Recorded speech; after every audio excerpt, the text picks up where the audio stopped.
नकली धर्म गुरुओं की वजह से हमारे समाज का हो रहा है पतन।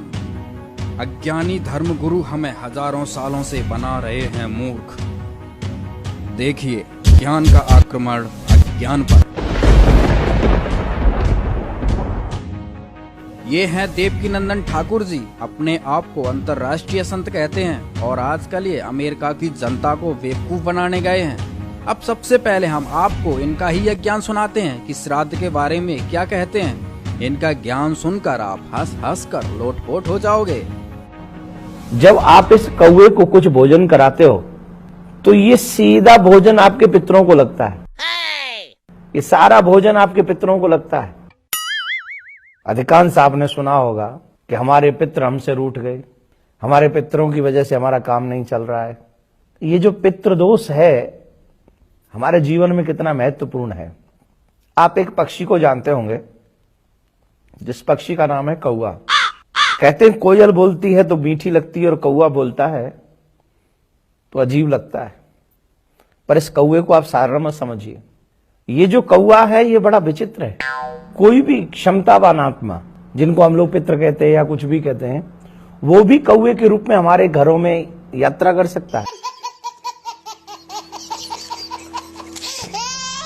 कभी भी आ सकता है, कभी भी जा सकता है। तो इस कौवे को हमें कभी हल्के में नहीं लेना चाहिए। आपने देखा होगा भादों के जो 15-16 दिन आते हैं, जिनको हम लोग पितृपक्ष के दिन कहते हैं कि पितृपक्ष चल रहा है, उस समय जब आप इस कौवे को कुछ भोजन कराते हो तो ये सीधा भोजन आपके पितरों को लगता है।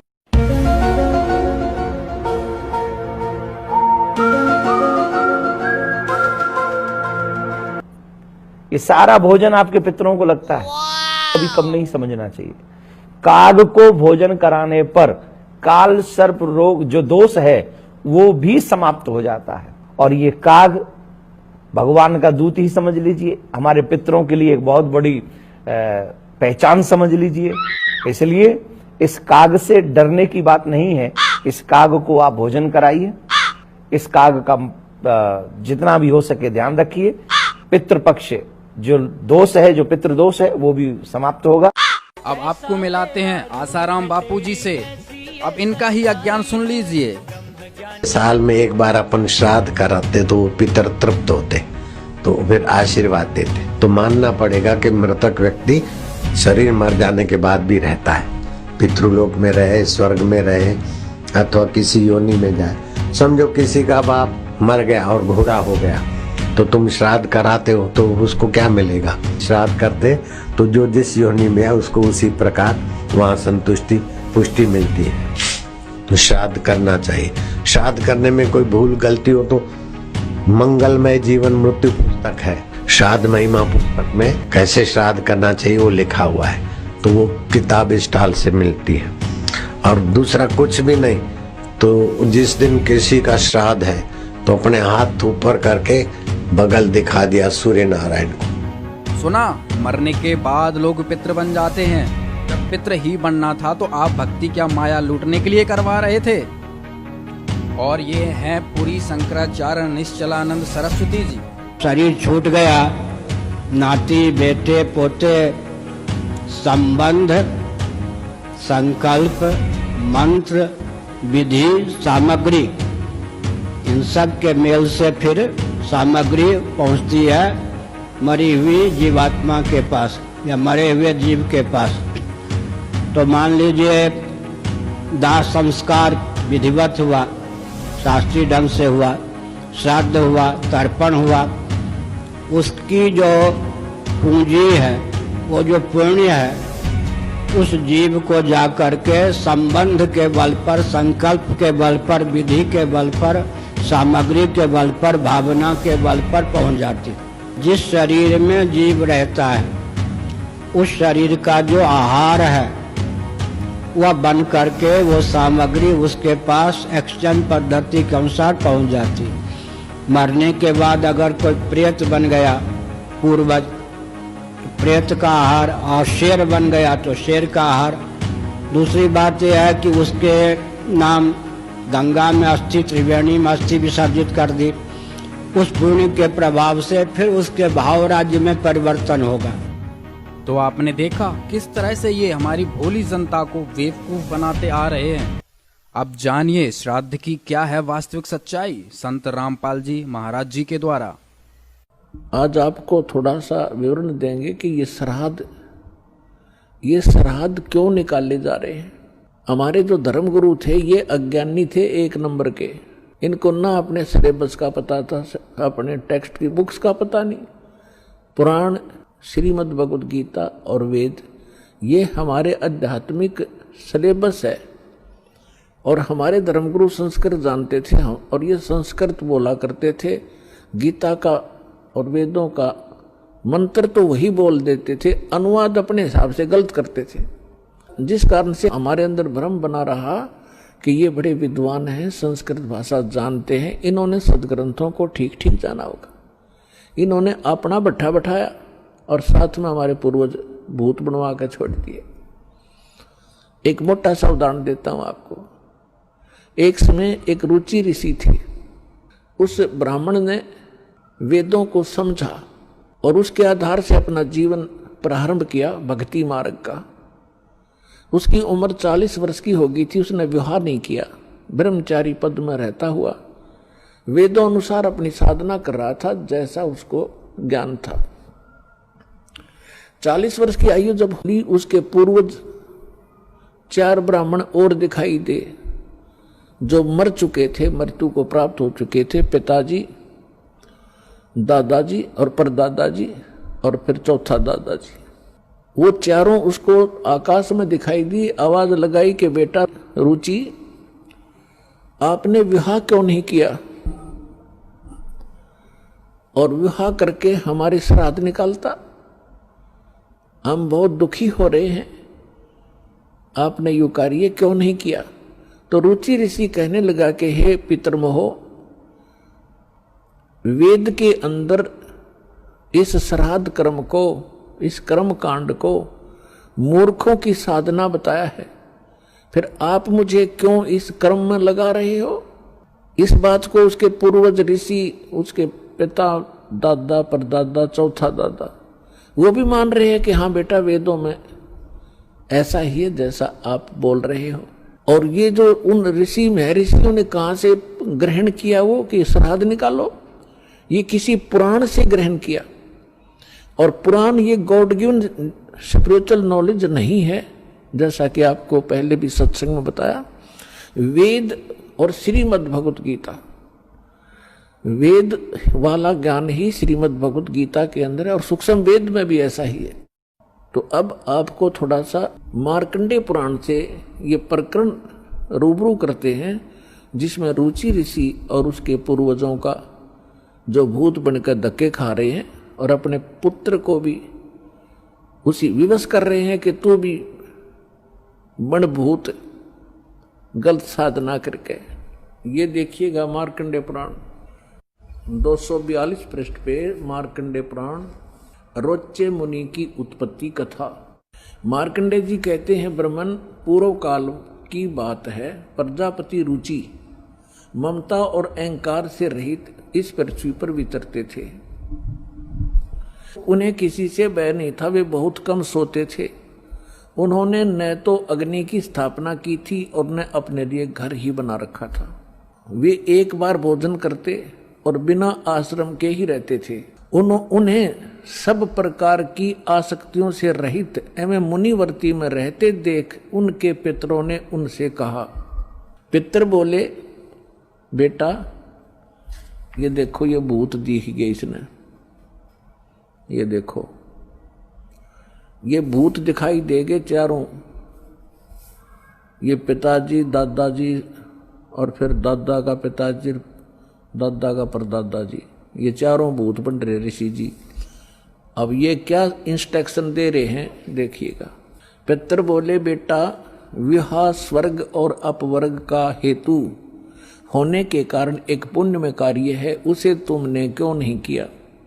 गृहस्थ पुरुष समस्त देवताओं, पितरों, ऋषियों और अतिथियों की पूजा करके पुण्य में लोगों को प्राप्त करता है।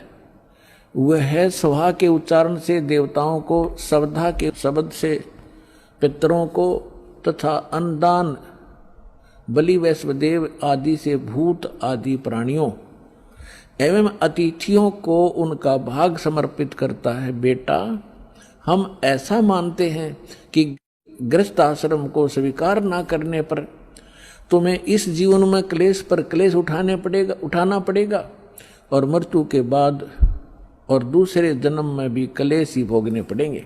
अब रुचि ऋषि कहता, पितृगण परिग्रह मात्र ही अत्यंत दुख एवं पाप का कारण होता है।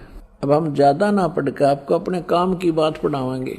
पितृ बोले, बेटा जितेंद्रिय होकर आत्मा का प्रक्षालन करना उचित ही है। तुम जिस पर चल रहे हो वह मोक्ष मार्ग है। रुचि ने पूछा, पितामहो वेद में कर्म मार्ग को ये कह रहे हैं कि जो तू लग रहा है ना यू तो है मोक्ष मार्ग। अब इसके पूर्वज कह रहे हैं कि जो तू लग रहा है वो मोक्ष मार्ग है और हम बताओ वो नरक मार्ग में आ जा, तू मोक्ष मार्ग न छोड़ दे। ये देवता कह रहे कि पितृ देखो। पितृ बोले, बेटा जितेंद्रिय होकर आत्मा का प्रक्षालन करना उचित है, किंतु तुम जिस पर चल रहे हो तो मोक्ष मार्ग है। अब रुचि ने पूछा, पितामहो वेद में कर्म मार्ग को अविद्या कहा गया है। ये श्राद्ध श्रुद्ध निकालना, भूतों की पूजा करना, तेरहवीं करना, ये सारा कर्म मार्ग है, कर्म कांड है। वेद में कर्म मार्ग को अविद्या, मूर्खों का मार्ग कहा गया है। फिर क्यों आप लोग मुझे उस मार्ग पर लगाते हैं? पितृ बोले, ये सत्य है कि कर्म को अविद्या ही कहा गया है, इसमें तनक भी मिथ्या नहीं है। फिर क्या रह गया? अब इनकी अकल देखो, इनकी चोर ले गए इनकी अकल को, इन पितरों की, श्राद्ध निकलवाने वालों की। अब वो लड़का ठीक साधना कर रहा था अपनी वेदों के आधार से, और ये भी मानते हैं कि तू आप जो साधना करे तो मोक्ष मार्ग है। और नो क्या हमारे वाले माजा तू कुएं में गिर पित्र बने। और ये कह रहा है कि रुचि कह रहा है कि ये तो दो वेद में इसको मूर्खों की पूजा बताया है, अविद्या क्या है, और खुद भी मानते हैं कि ये बात तो सही है, इसमें कोई मिथ्या नहीं। फिर टट्टू रह गया, थोड़ा शर रह गया। क्या रह गया? जो वेद में रिजेक्ट कर दिया कि साधना नहीं करनी चाहिए, पितृ पूजा, भूत पूजा। अब कहने का भाव यह है कि इन्होंने इस रुचि को डरा धमका के, अटबट सुना के, अब जिसके पहले वाले 4 दादे परदादे पिताजी दिखाई दे जा, ये तो खैर बुद्धिमान व्यक्ति था, थोड़ा बहुत इसने तो अपना तर्क दे भी दिया। और आपको कोई 4 दादे दिख जाए तो जब समर्पण कर दो, बोलो जी के को वही कर दूंगा। तो हमने इन दादों के चक्कर में ही पाना नहीं। कई भक्त कहते हैं कि भाई जैसे अपने पूर्वज दिखाई दे जा, पिताजी दिखाई दे जा, और वो कहे कि मेरे श्राद्ध निकलवा दो, तो कैसे मना किया जा सकता है? पुण्यात्माओं, तर्क के साथ विवेक से चलना पड़ेगा हमने। वो तो कुएं में गिर गए, अरे वो कह काजा बेटा तू भी गिर जा इस कुएं में, बुद्धिमान तो पड़े नहीं। बुद्धिमान का कर्तव्य बनता है कुएं में गिरे हुए व्यक्ति को भी निकालने की चेष्टा करे, कोई ऐसा साधन खोजे, उसमें रस्सा फांस दे। तब उसने कहा आप भी पकड़ दो और बाहर आ जाओ, आपकी भी जान बचाए, मुझे क्यों मरवा रहे हो पिताजी? तो बुद्धिमता इसमें होती है। अब कुएं में गिरे हुए व्यक्ति को निकालना चाहिए, ना कि भावुकता में छलांग लगा दे, दोनों मर गए फिरता है। तो इन गलत साधना करके जो भूत योनि, पितृ योनि प्राप्त कर चुके हैं, उस साधना को हम नहीं करेंगे, नहीं तो हम भी उस कुएं में गिर जाएंगे। श्रीमद् भगवत गीता अध्याय नंबर 9 के श्लोक नंबर 25 में कहा है कि जो देवताओं की पूजा करते हैं देवताओं को प्राप्त होते हैं, और जो पितरों की पूजा करते पितरों को प्राप्त होंगे, पितर बन जाएंगे। और भूतों की पूजा करने वाले भूतों को प्राप्त होंगे, वह भूतों वाले ग्रुप में चले जाएंगे, भूत बन के। और गीता ज्ञानदाता कहता है मेरी भक्ति करोगे मुझे प्राप्त होगे। देखिएगा, ये श्रीमद् भगवत गीता अध्याय नंबर 9 के श्लोक नंबर 25 को आपके रूबरू करते हैं। देवताओं को पूजने वाले देवताओं को प्राप्त होते हैं, पितरों के पूजने वाले पितरों को प्राप्त होते हैं, पितरों को प्राप्त होंगे, पितर बन के जाएंगे वे। और भूतों को प्राप्त होने वाले भूतों को प्राप्त होते हैं, मेरा पूजने वाले मुझको प्राप्त होता है। अब वो इस पवित्र श्रीमद् भगवत गीता ने भी स्पष्ट कर दिया, भूत पूजोगे तो भूत बनोगे, पितृ पूजोगे पितृ बन जाओगे, और देवताओं की पूजा करोगे देवताओं के लोक में जाकर उनके अनुचर बनोगे। और गीता ज्ञानदाता कहता मेरी पूजा करोगे मुझे प्राप्त होगे। अंडरस्टूड है। अब सूक्ष्म वेद में कहा है कि राम रमे सो राम है, देव रमे सो देव, और भूत रमे सो भूत बने। समझ देख सुर भेव। जो हमारे सदग्रंथ हैं उनके अनुसार हम साधना करेंगे तो हम सफल होंगे। श्रीमद् भगवद गीता अध्याय नंबर 16 के श्लोक 23 और 24 में कहा कि अर्जुन, शास्त्र विधि को त्याग कर जो मनमाना आचरण करते हैं उनको न तो सुख होता है, न उनको कोई सिद्धि प्राप्त होती है, और न ही उनकी गति होती है, अर्थात यूजलेस। इससे तेरे लिए अर्जुन कर्तव्य और अकर्तव्य की अवस्था में कौन सी साधना करनी चाहिए कौन सी ना करनी चाहिए, उसके लिए सदग्रंथ यानी शास्त्र ही प्रमाण है। किसी अन्य व्यक्ति की लोक वेद पर विश्वास ना करना। ये है श्री विष्णु पुराण, ये तृतीय अंश और अध्याय नंबर 15 चल रहा है, 16 के आगे शुरू होता है। हम 15 पढ़ेंगे। हे राजन, श्राद्ध करने वाले पुरुष से विश्व देवगण, पितृगण, पितामह और कुटुंबजन सभी संतुष्ट रहते हैं।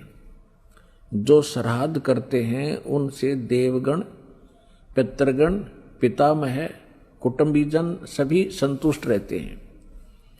आगे क्या कहा कि हे भूपाल, पितृगण का आधार चंद्रमा है और चंद्रमा का आधार योग है, इसलिए श्राद्ध में योगी जन को नियुक्त करना अति उत्तम है। हे राजन, यदि श्राद्ध भोजी एक सहस ब्राह्मण हो, ब्राह्मणों के सम्मुख श्राद्ध खाने के लिए आए हुए 1000 ब्राह्मणों के सम्मुख एक योगी भी हो तो वह यजमान के सहित उन सब का उद्धार कर देता है। अब इससे क्या स्पष्ट हुआ? वही श्राद्धों की महिमा बताने वाला औरव ऋषि बोल रहे हैं। औरव वो क्या बता रहा है कि श्राद्ध निकालने वाला पितरों को और पितृगण, पितामह, कुटुंबीजन और देवताओं को खुश करता है। फिर इसके साथ साथ फिर स्पष्ट कर दिया है कि श्राद्ध कर रहे हो, श्राद्ध का अर्थ होता है एक धार्मिक अनुष्ठान। तो उसमें ये बताया कि उस धार्मिक अनुष्ठान में यदि 1000 ब्राह्मण आ रहे हो श्राद्ध जीवने वाले, उनके सामने एक योगी आ जा उनके साथ में। अब योगी का क्या अर्थ है? गीता अध्याय नंबर 2 के श्लोक नंबर 53 में कहा कि अर्जुन, जिसमें तेरी बुद्धि भिन्न भिन्न प्रकार के वचनों से विचलित ना होकर हटकर एक तत्व परमात्म तत्व ज्ञान के ऊपर आश्रित हो जाएगी, तब तो तू योग को प्राप्त होगा, तू भगत बनेगा, योगी बनेगा। तो अब यही बताया है कि योगी वो होता है जो पूर्ण परमात्मा के ज्ञान से परिचित हो, अटल ज्ञान रखता हो, सत साधना कर रहा हो। उसको भोजन कराने से कहते हैं उन पितरों का भी उद्धार हो जा, 1000 ब्राह्मणों का उद्धार हो जा जो पेट भरते फिर रहे हैं, जिनको ज्ञान कति नहीं, और यजमान का भी उद्धार हो। तो पुण्यात्माओं, दास ने आपको सबसे पहले योगी बनाया है। और यहां पर जो साधना होती है 10वें दिन श्राद्ध होने लग रहे, यहाँ पर 10वें दिन समागम होते हैं। और जो भी दान पुण्य आप करते हो ये सब योगी खाते हैं, और इनके खाने से तो आपके पितरों का भी उद्धार होगा जो यहाँ दान कर रहे हैं। ये तो पुराण भी बता रही है और परमात्मा भी यही बता रहे हैं कि भक्ति बीज होवे जो हंसा, तारू तास के कोत्र वंशा। एक साधे सब सधे, सब साधे सब जावे, माली सिंचे मूल को फिर फले फूले ए गाय। योगी वो नहीं है जो पेट का पानी हला के दिखा दे, ऊपर न पैर कर ले नीचे न स्वर, वो योगी नहीं है। वो तो एक प्राकृतिक चिकित्सक है वो व्यक्ति, वो संत नहीं है। योग का अर्थ होता है परमात्मा से मिलने का, योग करने का तरीका। योगी माने भक्त साधक। तो अब आपको क्या सिद्ध हुआ कि हमारे सदग्रंथ वेद हैं, वेद अनुसार साधना करने से हमें हमारी शास्त्र अनुकूल साधना बनती है। और वेद और गीता दोनों एक ही हैं। और परमेश्वर ने जो ज्ञान दिया वो आपको सुबह सुना ही दिया था। रे भोली सी दुनिया सतगुरु बिन कैसे सरिया, रे भोली सी दुनिया।